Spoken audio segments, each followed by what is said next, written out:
2025 Bowman has released. Today we're going to talk about the value sheet and our team break guide. We're going to make this quick, so let's jump right into it. So first off here, the value sheet. Our goal for this is just to make sure you get the most out of your money when buying this product. 5 box types, but you'll see on the right 2 different value boxes or blasters. That's just if you buy direct from Tops or from a reseller like Target. Almost identical odds, but we're going to keep them there.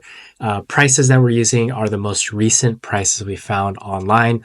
Hobby prices have gone up quite a bit since the pre-order. Cost per card value boxes are the best, but a little bit misleading because Breakers of Light only has a few cards. In terms of how we're structuring it, we're going to go card type by card type. So we'll start with the base cards here. And as you can see, value boxes, which will show our recommendation on the right, has the most value. And that's the case even as we get to the lower numbered out of 10, 5, etc. This is going to be the same once we get to the paper prospects as well, including the different parallels. You see there's a lot of parallels, and we'll see that even more once we get to the Chrome cards. Value boxes a lot. We're going to see a lot of value box as a recommendation until we get to some of the autographs and Chrome autographs. And again, here, Chrome prospects. I'll scroll through this. One thing that stood out to me even before we give our recommendation here is that there are a ton of parallels for Chrome prospects. I think there's over 50. Like I'm still scrolling. Look at this. It's sort of insane, to be perfectly honest. Like to get a rainbow, is, I don't know, it's sort of crazy, but value boxes are the best price. If you need to go back there and look at the cost in order to hit on average a particular parallel, feel free to go back and take a screenshot. The only thing I'll call out is Breakers of Light right there. Does have some exclusive parallels for that. And now we get into the ones where the hobbies shine, and that's the base set retro refractors, the Bowman spotlights, and the anime, which is a little bit mixed because some of the other formats have a little bit better pricing on it, but hobby stood out there. And then a lot of value box again on the Bowman Scouts, Rookie of the Year favorites, and hobby stars. Again, feel free to pause at any point to take a screenshot of what we're showing here. So one thing that I thought was nice is that a lot of the inserts, some of the base cards, paper prospect cards, value boxes, I think because of the resale price on hobby, is the best bang for your buck. And again, the Rockstar Rookies insert as well as goes to the value box. Then here we actually switch to hobby on the crystallized one because it is a hobby exclusive card. So you'll see value boxes, you can't get it in value box. And same with the red crystallized is only a hobby box. You can't get it in jumbo or Breakers Light. And then again, greatness, loading, value box. And now we're going to get into the autos. So Chrome prospect autos, so the one with a lot of parallels.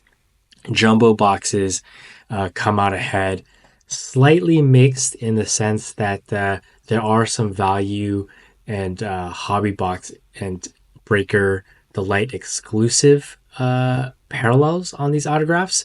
So overall, if you're autograph hunting, it does seem like jumbo is going to be the best bang for your buck. Costs a pretty penny for one jumbo box, $625. So just be aware of that. But it's going to be sort of the same theme for a lot of these right here on this page. Again, the Chrome Rookie autographs, the base set refractor autographs, VIP prospect autographs, Rockstar Rookie autographs, Hobby Star autographs, etc. It's all going to be jumbo, best value for your buck. And then depending on what you're looking at, hobby or Breakers Light, maybe a little bit. And then we're towards the end here. Paper prospects, however, the autographs are retail only. And so that is going to be on your value box or blaster. So again, pretty cool that they do that. And then there's a little bit of mix on some of these insert variations or autographs where it's jumbo, breaker, hobby. But overall, it seems like the blasters or the jumbo boxes are the way to go. So now we'll go into our team break guide.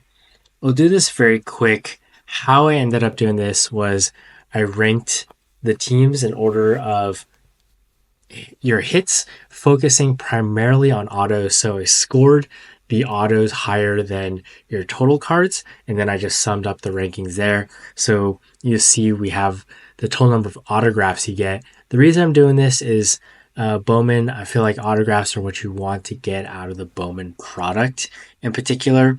And then the hits out of Hobby Breaker's Delight and the jumbo boxes, they are autographs, like guaranteed autographs, like 1 autograph guaranteed, 3 autographs guaranteed, etc. And so in that sense, if you buy into a break, you get a better sense of what type of hit you can get from the autograph checklist. So we did want to rank those a little bit higher.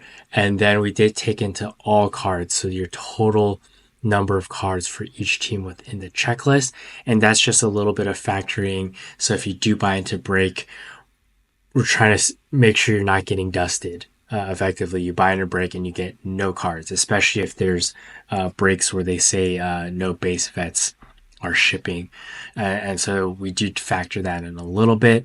I do think we could have gone into a little bit more detail, but it didn't seem like it was going to change the rankings too much on the hobby formats, whether you buy into hobby, breaker, or jumbo case breaks. So roughly, this is how we would rank them to get your best shot at an autograph or just not to get dusted. So coming out at the top, we got the Guardians, the Rangers, the Reds, the Dodgers, the Tigers rounding out our top 5, with the Guardians and Rangers pretty high up there, and Reds in terms of their auto checklist, and then some drop off. There's a few teams, I feel like this is always the case with any set, where there's just not a lot of cards that they have. And in this case, our bottom 5 are the Mariners, White Sox, Phillies, Giants, and Rays. Not a lot of cards on the checklist, only 2 autos for each of those teams. That's a little bit painful, but doesn't necessarily mean that there's it's not worth getting into trying to get those players. If you follow those teams, PC them, they may have some good players, but they're just not really well represented on the checklist. So just be aware of that. Like, even if the price is super cheap, there's a very good chance you could get dusted on if you just buy one break for those teams. The other thing is where you could potentially find value if you do buy into breaks, where teams are underpriced for what you could potentially get back. And sometimes what I do on breaks is going for like the middle or middle top teams.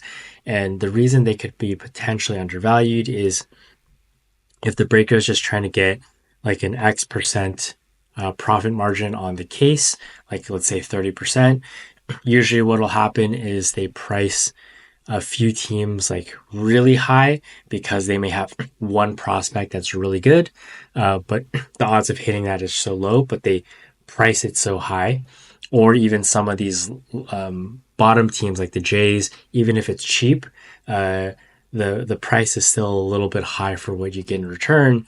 And so then once they hit those margins, there's actually going to be some good teams with a pretty decent checklist and good number of autos or hits you could get, and they're going to be undervalued because maybe one team has one good prospect but a pretty bad hit ratio. They're priced so high, that means that another team may be priced a little bit lower. And so that's usually where you can find a little bit of value there if you're just trying to beat the odds. So here's our overall ranking, mostly optimized for you to get a hit, especially an auto. Didn't really do a breakdown of like the actual prospects themselves, if that's more of what you're chasing. I think there's a few other channels that do that a lot better, but this is just optimized if you want to get some cards and hopefully get some cool cards mailed to you from a break. Anyways, that's all for today. We hope you found this helpful, and if you did, please consider giving a like and subscribe, or even leaving a comment about any types of breakdowns you would like to see in the future. And with that, thank you for watching, and keep on ripping.